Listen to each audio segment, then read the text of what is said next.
how important is it in particular for this group to get together and sort of share this experience as much as possible? Because this is a shared experience, yet we're kind of doing it on our own. Yeah, yeah, and that has been the temptation is, just in general, I go it alone, and then when things get tough, I definitely go it alone.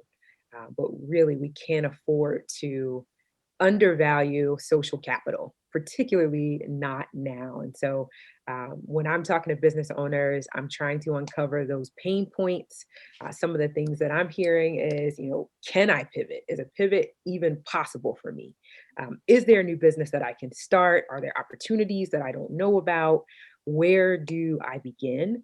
And an environment like this is going to answer all of those questions. And it goes beyond the conference in that these are connections that you can take with you. These aren't experts that are so far off or so much celebrated that you can't access them after the event to get those next steps done in a practical way. So again, in terms of doing it together, it's a must. And like I said, in many cases, if we don't do it together, we're not going to be able to do it at all. We hear so much about the power of networking and having connections, and that is not always easy for people to come across.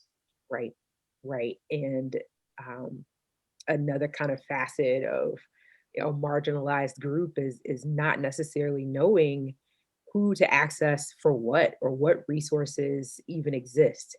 And so Black Diamond Weekend says, you know what, we're going to bring those things to you. We've amassed 60 local, regional, and national resources um, for that purpose, to ensure that no one can leave saying, I didn't get to talk to a CPA. I didn't get to talk to an attorney. I'm not sure about municipality resources. We're bringing all those things to the fore. And some things I've heard people say when it comes to exactly what you're talking about is, how can I know who to talk to or who the right connections are when I'm not even given an invitation into that circle? That's right. That's right. I mean, and it's a valid point. If we don't know which door to knock on, then we kind of just stand there. But I think that attendees will find that the format that we've kind of broken out is going to pull those barriers down and make the folks much more accessible in a strange way, digitally, right? Than it may have even been if it were an in person event.